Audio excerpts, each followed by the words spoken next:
সবাইকে শুভেচ্ছা জানিয়ে শুরু করছি নিউজ 24 এর সরাসরি সম্প্রচারিত স্বাস্থ্য বিষয়ক সাপ্তাহিক আয়োজন অ্যাপোলো হসপিটাল স্বাস্থ্য সংলাপ। পুরো অনুষ্ঠান জুড়ে আপনাদের সাথে আছি আমরা ডাক্তার তানিয়া আলম। প্রিয় দর্শক, আজ আমরা কথা বলবো হার্ট অ্যাটাক এই বিষয় নিয়ে। এই বিষয়ে কথা বলার জন্য আমাদের সাথে আজ উপস্থিত আছেন ডাক্তার জাহানারা আরজু, সহযোগী অধ্যাপক, কার্ডিওলজি বিভাগ, বঙ্গবন্ধু শেখ মুজিব মেডিকেল বিশ্ববিদ্যালয়, ঢাকা। প্রিয় দর্শক, অনুষ্ঠানটি সরাসরি সম্প্রচারিত হচ্ছে। আপনার স্ক্রিনে দেখানো নাম্বারে ফোন দিয়ে প্রয়োজনীয় পরামর্শ নিতে পারবেন। আসসালামু আলাইকুম। ওয়ালাইকুম আসসালাম। কেমন আছেন? ভালো আছি। আপনাকে স্বাগত আমাদের অনুষ্ঠানে। আপা, আজ আমরা কথা বলবো হার্ট অ্যাটাক এই বিষয়টা নিয়ে। কিছুদিন আগে, তাও অনেক দিন হয়ে গেছে, আমাদের কার্ডিওলজি আমাদের একজন স্যার আমাদের অনুষ্ঠানে অনেকবার এসেছিল, রাকিবুল ইসলাম লিটু, উনি হার্ট অ্যাটাকেই মারা গেছেন। তো এই বিষয়টা আসলে যতবারই আমরা আলোচনা করি দেখা যায় যে সবসময় কারো না কারোর কাছে নতুন হয়ে থাকে, অনেকে এখনও অজ্ঞ এই বিষয়টা নিয়ে আমরা জানি। তো আপনার শুরুতেই বলবেন যে হার্ট অ্যাটাক বিষয়টা কি? হার্ট অ্যাটাক, ধন্যবাদ তানিয়া। হার্ট অ্যাটাক বিষয়টা হচ্ছে হৃৎপিণ্ডে, আমাদের হৃৎপিণ্ড হচ্ছে এমন একটা যন্ত্র যেটা মানে পুরো শরীরে পাম্প করে রক্ত দেয়। এখন ওই মেশিনটা যদি হঠাৎ বন্ধ হয়ে যায় কিংবা হৃৎপিণ্ডের কোনো একটা অংশ যদি কাজ না করে, তাহলে শরীরের রক্ত চলাচল কমে যাবে, তাহলে প্রচণ্ড ব্যথা হবে। এখন যেটা হয় যে মানুষ হার্ট অ্যাটাক করলে রক্তনালীতে, হৃৎপিণ্ডের যে প্রধান রক্তনালী, করোনারি আর্টারি যেটা বলি, ওগুলোতে ব্লক হয়ে যায়। ওগুলোতে চর্বি জমে কিংবা নানা কারণে ব্লক হয়ে গেল, রক্তনালী, রক্ত চলাচল বন্ধ হয়ে গেলে যেটা হয়, তখন প্রচণ্ড ব্যথা শুরু হয়। হৃৎপিণ্ডের মাংস রক্ত পাচ্ছে না, তখন মানুষের এই প্রচণ্ড ব্যথা থেকে, তীব্র ব্যথা থেকে মারা যেতে পারে। এমনও হতে পারে যে পুরো শরীরে রক্ত দিচ্ছে না, ব্রেইনে রক্ত দিচ্ছে না, শরীরে কোথাও রক্ত পাচ্ছে না, হৃৎপিণ্ড বন্ধ হয়ে যেতে পারে, কিংবা অনেক অ্যাবনর্মাল বিট শুরু হয়, যেমন হৃৎপিণ্ড স্বাভাবিকভাবে যে স্পন্দন ওটা নাও হতে পারে। তারপর হৃৎপিণ্ডের ভেতরে ছিঁড়ে যেতে পারে মাংসপেশি, যেমন প্যাপিলারি মাসেল, তাহলে যেটা হয় যে ভালভ কাজ করলো না, কিংবা হৃৎপিণ্ডের যে সেপ্টাম যেটা বলি, পর্দাগুলো ছিঁড়ে যেতে পারে। তো এই যে নানা, ইভেন হৃৎপিণ্ডের যে বাইরের আবরণ, ওগুলোও ছিঁড়ে যেতে পারে। এই যে এইগুলো হলে মানুষ আর বাঁচতে পারে না। তো একটা মানুষ কতটুকু সহনশীল হলে, যে মানে সহনশীলতা ওই পর্যায়ে যেতে পারে না যে এই ব্যথা সহ্য করবে। আচ্ছা, তাহলে মানে একজন লোক, সে তো এই যে আপনি অনেকগুলো মানে লক্ষণ বললেন, তো একজন যে রোগী, যে পেশেন্ট, সে কিভাবে বুঝবে, তার মানে বা তার সাথে যারা আছে তারা কিভাবে বুঝবে যে একজন পেশেন্ট হার্ট অ্যাটাকের দিকে যাচ্ছে? এটা মানে বোঝার উপায়টা কি? ব্যথা হয়, কিন্তু ব্যথাটা কি টাইপের ব্যথা হয়, আর কি কি উপসর্গ হয়? ব্যথা বিভিন্ন জায়গায় হয়, যেমন সেন্ট্রাল চেস্ট পেইন যেটা বলি, যে মাঝখানে ব্যথাটা বেশি আমরা ভয় পাই। ডান দিকে তো না, বাম দিকেও ওরকম হয় না হৃৎপিণ্ডের ব্যথাটা।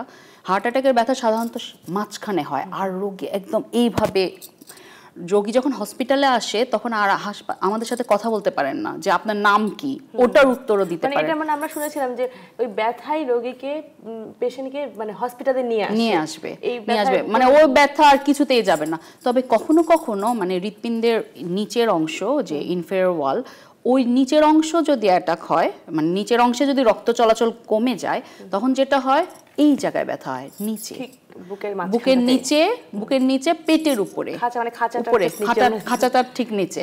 তখন মানুষ মনে করে কি যে আমার বোধহয় গ্যাস হচ্ছে, গ্যাস্ট্রিকের সমস্যা, আমি অ্যান্টাসিড খেয়ে নিই। অ্যান্টাসিডের বোতল শেষ করে ফেলে মারা যায়। এরকম অবস্থায় মানে প্রেশার কমে মানে ওই রোগীগুলো অনেক শকে চলে যায়। ব্যথা একটা জিনিস বলেন, কিন্তু অনেক সময় আমরা এটাও জানি যারা ডায়াবেটিক পেশেন্ট আছে তাদের ক্ষেত্রে মনে হয় ব্যথাটা ওরকম করে, আর কারো ক্ষেত্রে ব্যথা না এদিকেও ছড়ায়, যে বাম দিকে হাতের, বিশেষ করে এদিকে, এই সাইডটাতে যদি ব্যথা হয় ওটা অবশ্যই অনেক মানে সিগনিফিকেন্ট। আর হচ্ছে এই জায়গাতেও অনেক সময় চোকিং হয়, যে মানে নিঃশ্বাস নিতে কষ্ট হয়, হ্যাঁ, কথা বলতে কষ্ট হয়। আর ডায়াবেটিক পেশেন্ট যেটা বলছিলে, হ্যাঁ, ডায়াবেটিক পেশেন্টরা অনেক সময়, অনেক মহিলাও, মধ্যবয়সী মহিলা, বয়স্ক মহিলারাও বুঝতে পারেন না, মানে ওনার ব্যথাটা বুঝতে পারে না, অস্বস্তি বলে, ডিসকমফোর্ট, চেস্ট ডিসকমফোর্ট বলে, আমার বুকে অস্বস্তি, অথচ আমরা ইসিজি করে দেখি অনেক খারাপ অবস্থা। কিংবা ওই যে মার্কার যেগুলো ট্রোপোনিন, সিকেএমবি, এই দুটো মার্কারে অনেক হাই পেয়ে যায় তখন তাদের। এই ক্ষেত্রে দেখা যাচ্ছে যে আমাদের অনেক রোগী আপনারা অবশ্যই পান যে একটু বেশি অসচেতন, তারা ব্যথা হচ্ছে, বুকে ব্যথা, বয়স একটা ফ্যাক্টর, মানে একজন 40 বছর পার হয়ে গেলে হৃদরোগের আমরা চিন্তা করি যে তার এটা হতে পারে, অনেক অসচেতনতা। এখন 35 বলি আমরা, 35 আপনারা বলেন। তো সেক্ষেত্রে দেখা যায় যে অনেকে যে এই যে ব্যথা হচ্ছে, একটা ব্যথা যেটা বললেন ব্যথার ওষুধ খেয়ে ফেললো, এমনিতে ব্যথার ওষুধ খেয়ে ফেললো, সেক্ষেত্রে কোনো ক্ষতি হতে পারে কিনা? হ্যাঁ, এটা ভালো বলেছো। এটা প্রায় হয়, মানুষ যে কোনো জায়গায় ব্যথা হলে এত ব্যথার ওষুধ খায়, তারপর কিডনি সমস্যা তো ঘরে ঘরে, হার্ট ফেল করে ফেলে, আর কিডনি ফেল হার্ট ফেল তো ভাই ভাই এই দুটোই করে ফেলে, দুটোই।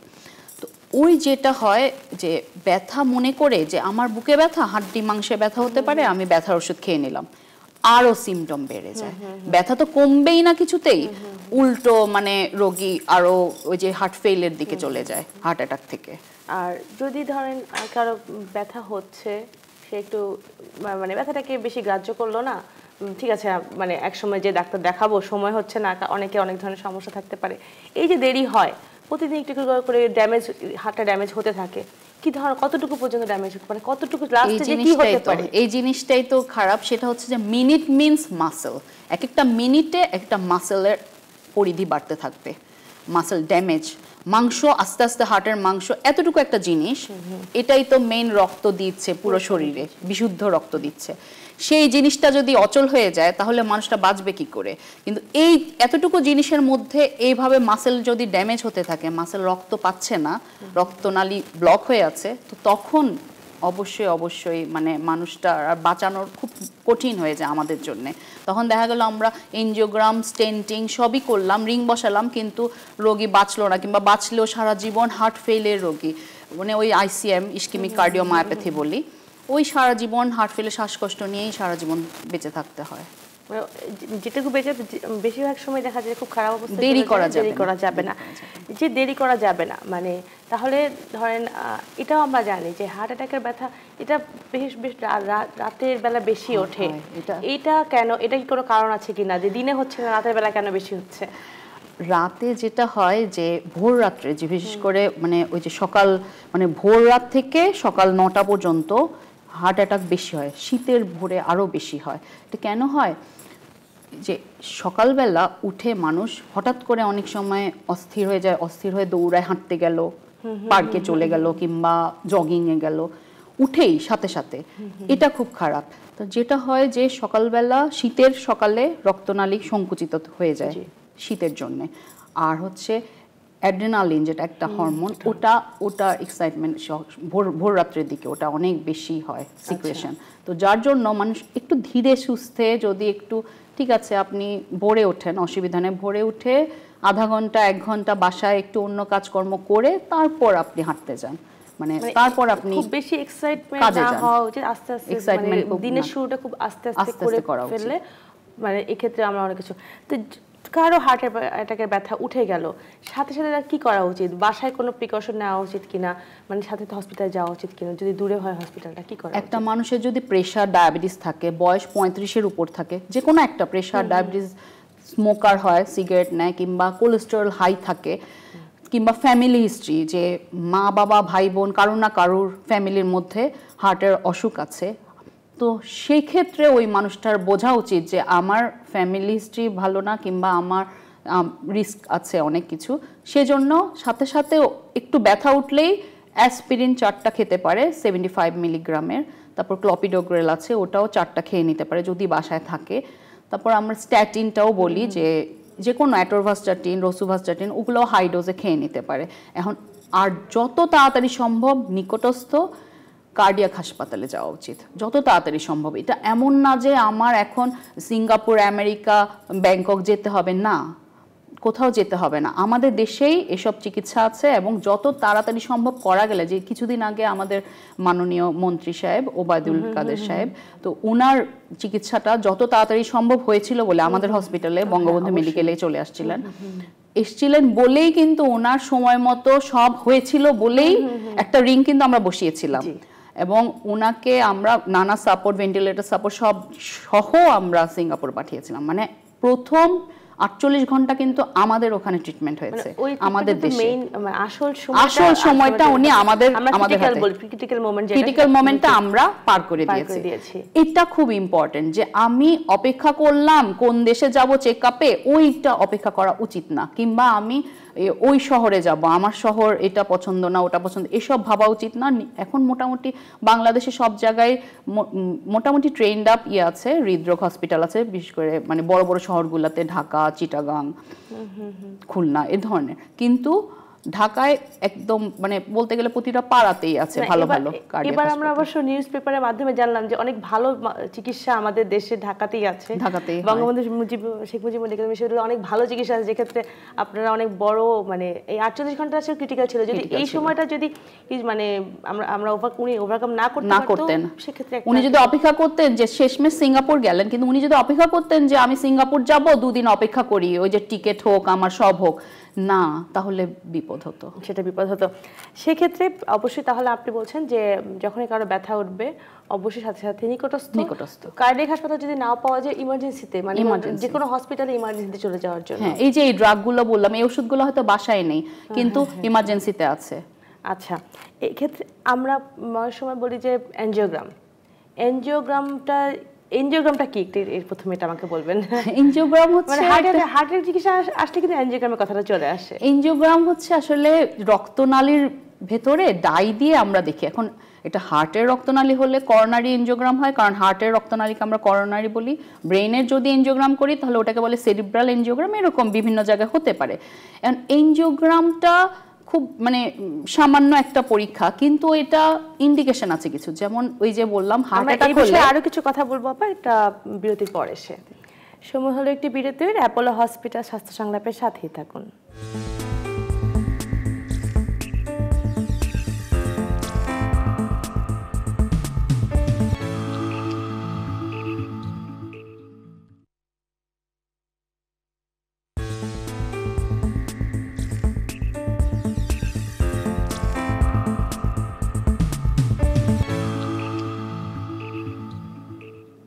বিরতির পর আবারও স্বাগত জানাচ্ছি অ্যাপোলো হসপিটাল স্বাস্থ্য সংলাপে। আজ আমরা কথা বলছি হার্ট অ্যাটাকে করণীয় এই বিষয় নিয়ে। আমাদের সাথে আছেন ডাক্তার জাহানার আরজু আপা। আমরা এনজিওগ্রাম নিয়ে কথা বলছিলাম। তো এনজিওগ্রামটা আসলে কাদের ক্ষেত্রে আপনারা বলেন যে এনজিওগ্রাম লাগবে, একটু বলবেন? এনজিওগ্রামের প্রয়োজনীয়তা কয়েক ধরনের, যেমন অবশ্যক প্রয়োজন। এটা কাদের? যাদের হার্ট অ্যাটাক হলো, আজকে হার্ট অ্যাটাক হলো, মানে যদি 2 ঘন্টার মধ্যে করতে পারি তো বেস্ট। যদি তা না পারি, একটা মানুষ একটু দেরি হয়ে গেল, অনেক দূরে থাকে, কিংবা একদিনের মধ্যে টের পায়নি যে তার হার্ট অ্যাটাক হয়েছে, বুঝতে পারেনি, একদিনের মধ্যেও যদি আসে, ওটা অবশ্য করণীয়।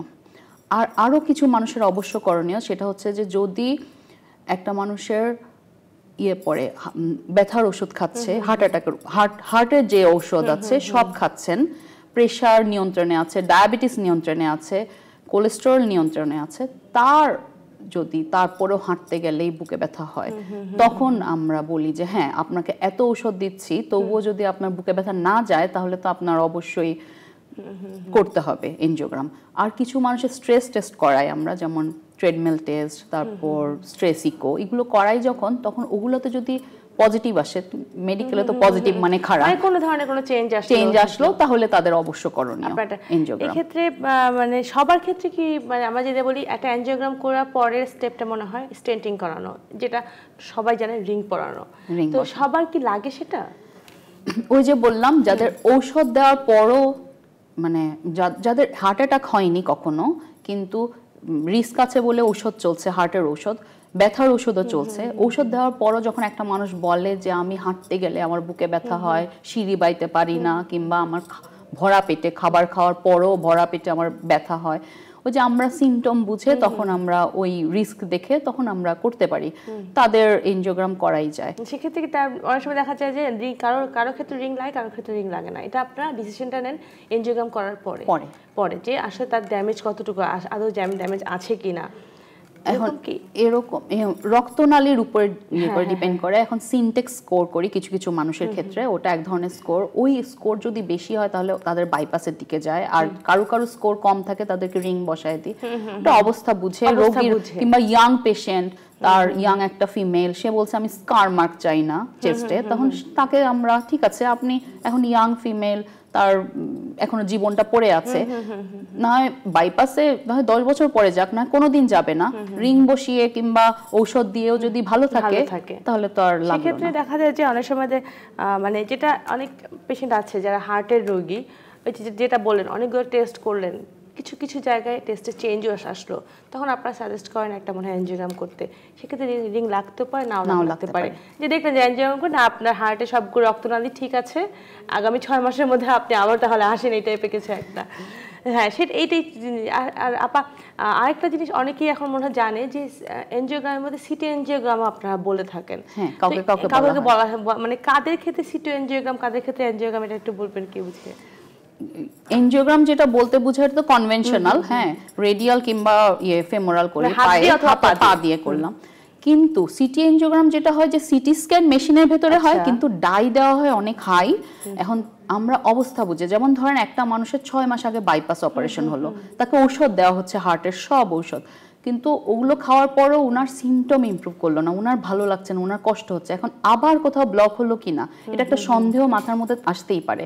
কিংবা আমি স্টেন্টিং করেছি, বেশি দিন হয়নি, 3 মাস আগে স্টেন্টিং করেছি, মানে আবার চেক এনজিওগ্রাম করা মানুষটার জন্য একটা হ্যাসেল, তো সেই জন্য এই ধরনের মানুষকে আমরা সিটি এনজিওগ্রাম দিই। কিংবা ইয়াং পেশেন্ট 35 অ্যারাউন্ড 35-40 ইয়ার্স, এখন সে বলতে পারে যে না আমার কোনো অসুখ নাই, কিন্তু টিপিক্যাল হার্টের ব্যথা মনে হচ্ছে আমার, চেস্ট পেইনটা ওরকম, বুকে ব্যথাটা, তো সেই ক্ষেত্রে বুকে ব্যথা, শ্বাসকষ্ট এরকম আছে যখন আমি তাকে সিটি এনজিওগ্রাম একটা দিতেই পারি।